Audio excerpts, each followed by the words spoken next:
Welcome to the first episode of Act As If. This is a new show that I am starting. This is episode 1. If you're here, you're at the beginning of something special, and I'm honored to have you. So in Act As If, the whole purpose of this show is that if there's something you want in your life, if there's something you want to be, if there's something you want to become, the key is to not sit around waiting for the world to change, is to not sit around waiting for other people to change or the right moment or the right opportunity. It's just to start showing up as if the thing that you want to be true in your life is true. And so for me, what does that mean? I want to have a show. I actually want to be the host of my own show. And so I am acting as if. I'm acting as if I have my own show by setting up a little mic so I look and hopefully sound professional. I brought my phone into a local park. I got up at 5 and I'm here creating this show for you. So what are we going to talk about here? What's the point of this show? Well, we're going to talk about life purpose. We're going to talk about intuition. We're going to talk about how to connect more deeply with yourself and your feelings, because I believe that that's the path to getting to where you want to be in life, to creating the dreams and the vision, the unique vision for your life that you want to create. A lot of us got trapped in this sort of ethos that the way to what you want in life is by working really hard, by having a rigid plan about how you're going to get from where you are to where you want to be. And, this is a very logical, linear, I would say masculine approach to getting what you want. And I believe that the real path to what you want is not necessarily through hard work.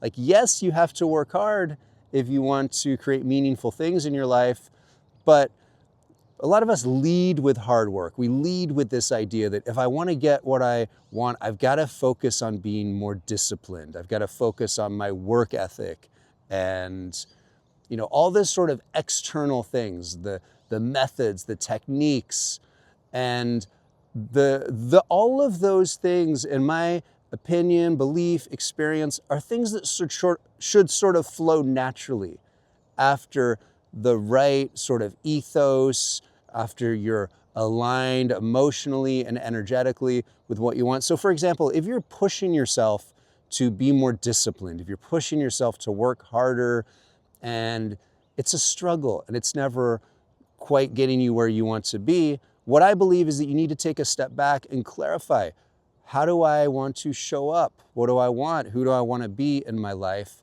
And then once you get clear on those things and you get clear on a vision for who you are and what you want, then the discipline and the hard work become almost like a labor of love. They're not things that you're forcing yourself to do to get to some arbitrary point in the future. They're things you're doing because you know they're moving you towards a vision that is so real in your mind that it already exists, so you're not worried about getting anywhere. So that's sort of the idea of act as if, and it's about clarifying what you want, clarifying who you want to be in this life, in this world, inside of the vision of what you want in this life, and then allowing the universe to guide you to that vision, allowing the universe and the synchronicities and the chance encounters that you make along the way to lead you to the actions that you're meant to be taking and the things that you're meant to be doing. I'm wearing my Grateful Dead hat because the Grateful Dead are the greatest band in the history of the universe. And really what I love is, one of the things I most love about the Grateful Dead is the ethos of the Grateful Dead, the embrace of improvisation. And so for me, the idea of this show is to be unscripted. I'm going to plan to come in with an idea of what I want to talk about, an idea of what I want to share. Of course, I don't want to waste your time, so I'm going to do my best to be concise and to be focused and to maximize both of our time. And the key in my mind, and this relates to what I was mentioning a minute ago and what we're going to talk about, is that if there's something you want, I think it's important to get clear on the vision, to create a structure, to create a framework, and then use that as a vehicle to allow for improvisation, because improvisation is where the magic of life happens. And if you work in, let's say, a creative field, I was a designer for 25 years, and I think one of the most important things to doing great creative work is the spontaneity, the creativity that arises. But in order to have great creativity, you've got to have structure. So you've got to have a framework, you've got to have a process, you've got to have a clear vision of what you want to create. And then once you line all that up, you can drop yourself in a space where you then are free to express yourself creatively in whichever way you might desire or be inspired to go. And you are operating within the confines of something that you've set up, so your creative energy actually gets pointed in a direction.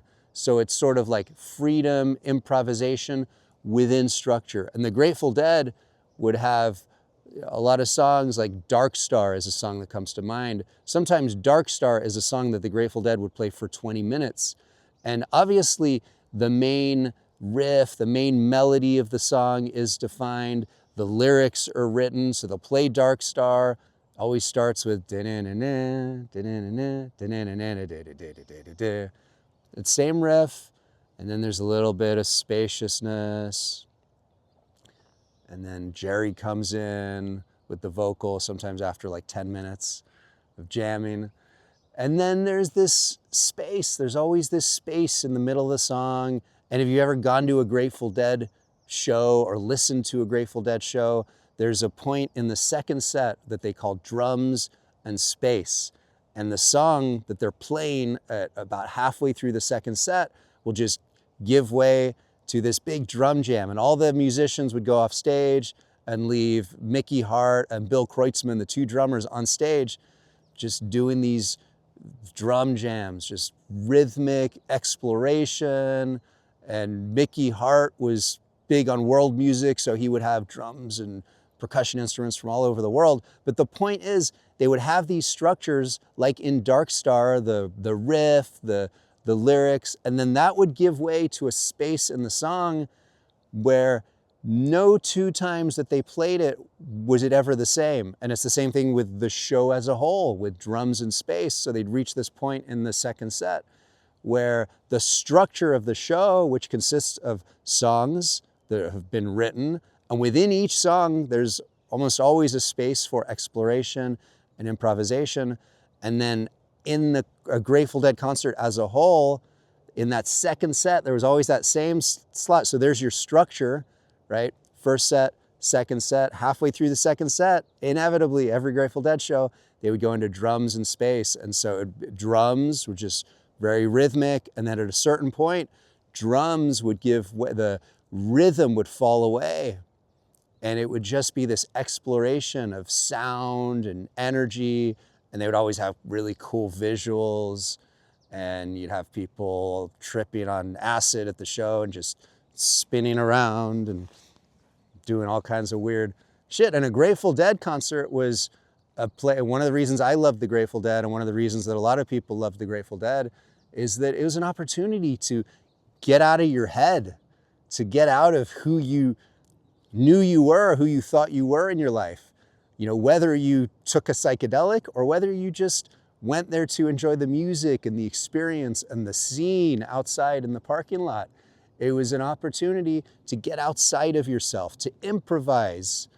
And so it's also why a lot of people came to Grateful Dead. You hear so many stories of people who came to a Grateful Dead show as one person, left that show, and their life was never the same again. And I've, over the years, met a number of people like that, you know, and I would say that was my experience to an extent, but there's some really dramatic stories of people who, that first night that they saw the Grateful Dead, their life was never the same again. A lot of people ended up going on tour and spending years following the Grateful Dead because of what they did, how they impacted their lives.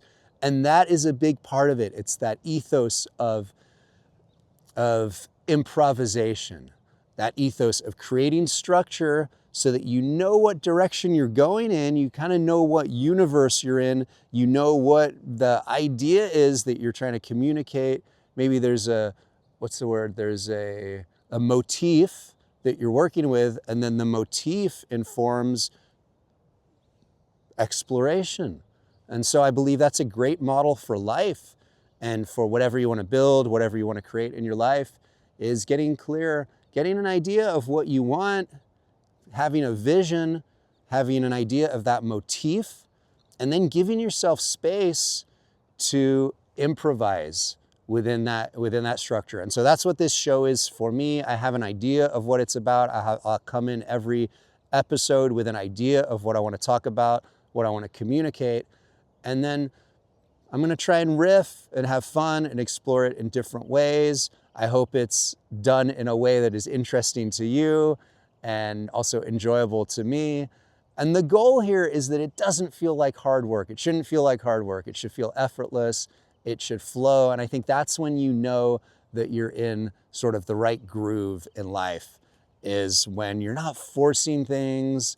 And I think this is an important note, is if you're working on something, if you're building something, and I've been working at building a business over the last couple of years. And one thing I've learned is there's been days where let's say I'm trying to get a website done and I'm exploring new tools for building websites, like automated website builders or whatever, so I don't have to go through the entire process of doing the whole website myself. And there's an almost infinite number of tools out there today, leveraging AI and other technologies.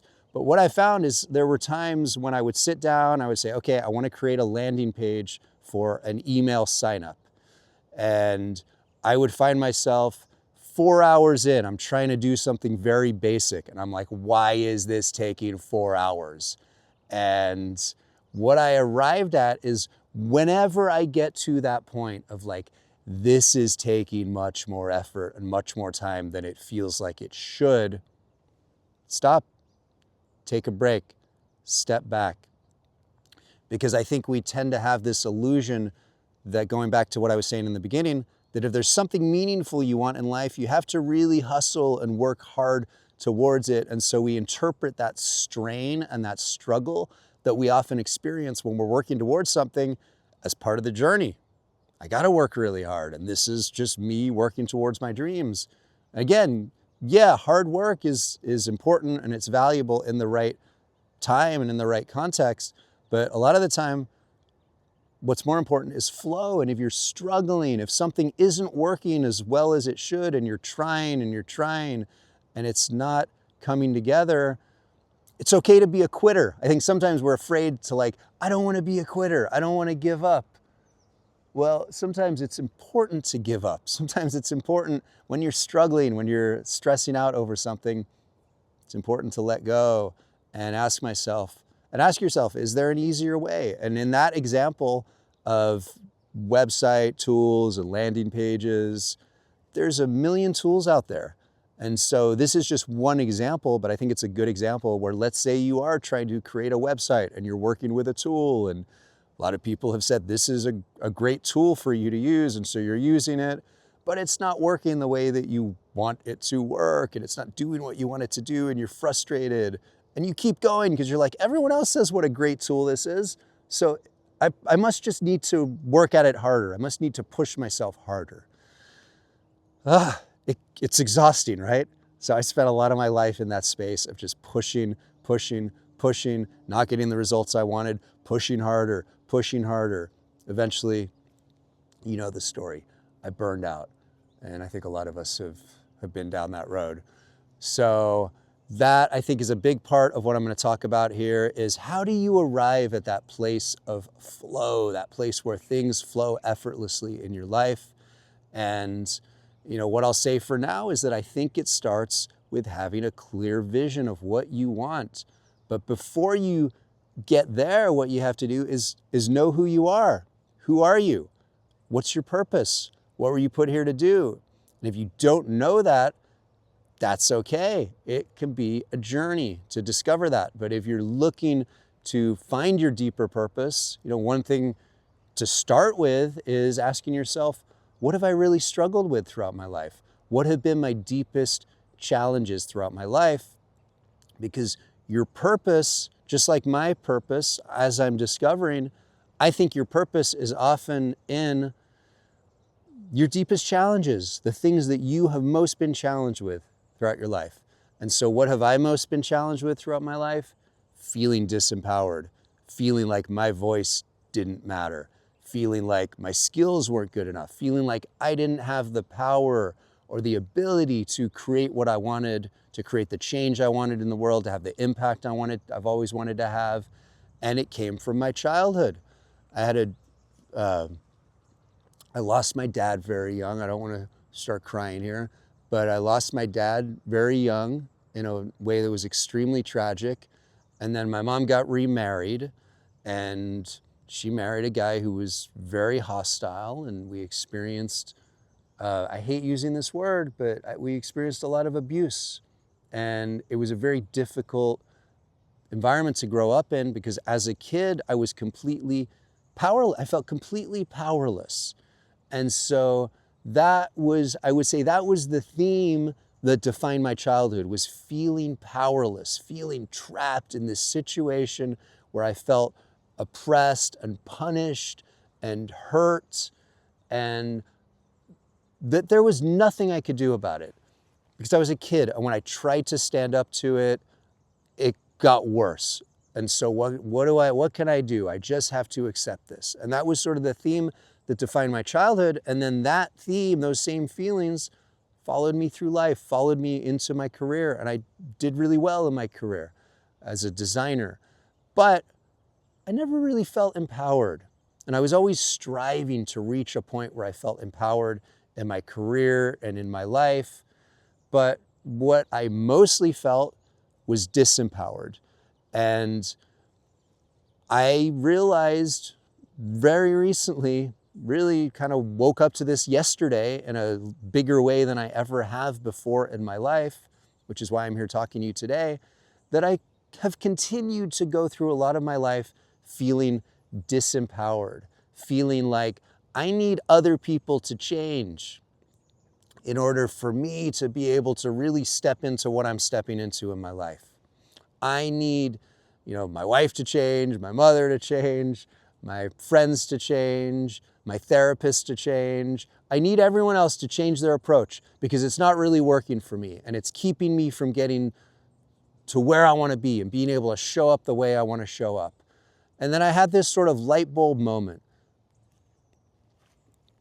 The universe said to me, act as if. Act as if life is the way you want it to be. Act as if you are empowered. Because you know what?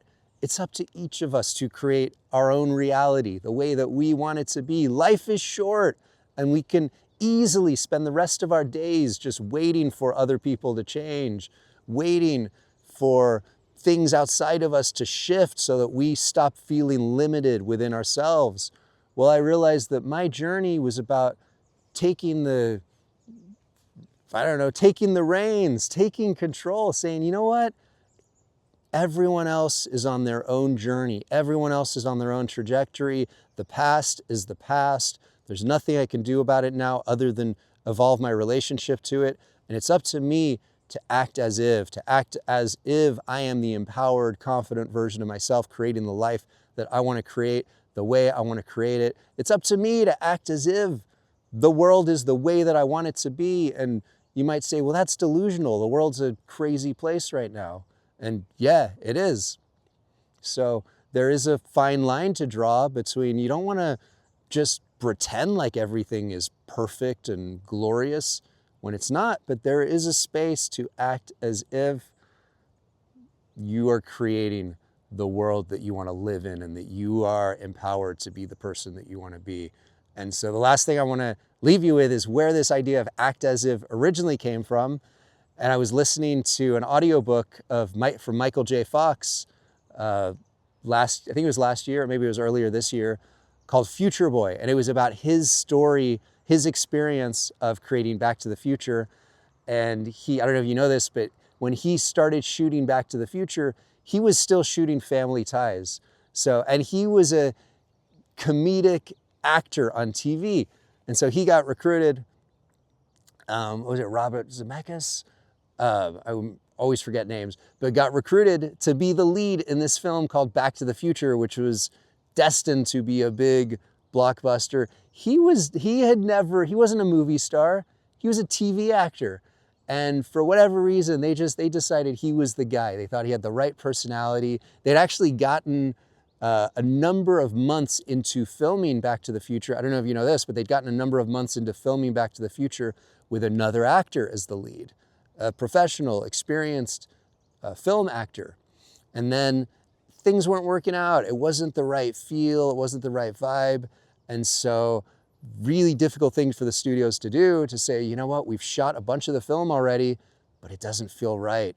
We need to bring someone else in. And they ended up with Michael J. Fox, and they recruited him to become the lead in this movie. And so not only had he never acted in a film before, but he was shooting Family Ties. So every day he's on the set of Family Ties, and they ended up with this arrangement where after Family Ties wrapped, he would come and join the set for Back to the Future. And they would end up shooting through the night. So he wasn't sleeping for months until Family Ties wrapped, and then he got to focus on Back to the Future full time. But the point here is that he had this ethos where he knew he had been given this tremendous opportunity, and he felt severely underqualified for it, but he wanted to show up. He wanted to give his best performance. He wanted to do his best work, and he knew that they chose him for a reason. And so what did he tell himself? He said, act as if. He said, act as if I'm that guy. Act as if I am the movie star that they're imagining me to be. Act as if people are going to see me on the big screen and love seeing me. And what did he do? He created a performance that for many of us was probably one of the highlights of our childhood in terms of like watching movies and media. I mean, he captured something wonderful in that performance. Such a great character, his personality, his joy, his comedic timing, everything about his energy and how he showed up. It was wonderful. There's no words for it. Tell me in the comments if you've seen Back to the Future and what you think about Michael J. Fox's performance. Even maybe you haven't seen it in years, but did that performance stay with you like it did for me? Because there was just something about it. He helped bring us into the magic of that world with Doc and the time machine. And the important thing is, he was being himself. He wasn't trying to act like a major movie star. He was just being his unique self, expressing his unique personality and bringing his own unique energy to it.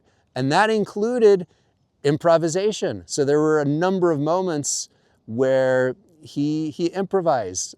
He came up with ideas on the spot based on his own intuitive knowledge of comedic timing and what he thought would be the right thing that Marty McFly would do that wasn't even in the script. So again, he had that structure, a great script, great storyline, great cast, and he just saw these opportunities for, you know what, if Marty took 3 steps here instead of 9, or if he falls over when he gets up, if he falls off the bed. Remember the scene when he wakes up as Calvin Klein, and he falls off the bed and then he jumps up and falls back over again.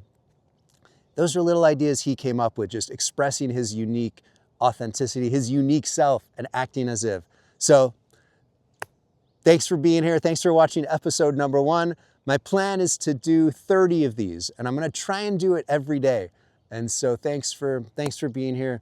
Thanks for hanging out with me. Sorry that this first one went a little long, but I would love to hear what you think. If this found you, if anything I've said here connected with you, and if you have any questions. And we're going to talk about purpose. We're going to talk about intuition. We're going to talk about how to connect more deeply with yourself and your emotions, and to how to get a clearer picture of what direction you want to take your life in and how to get there and how to achieve dreams that seem impossible for you. So again, thanks for hanging out with me, and I hope to see you again tomorrow.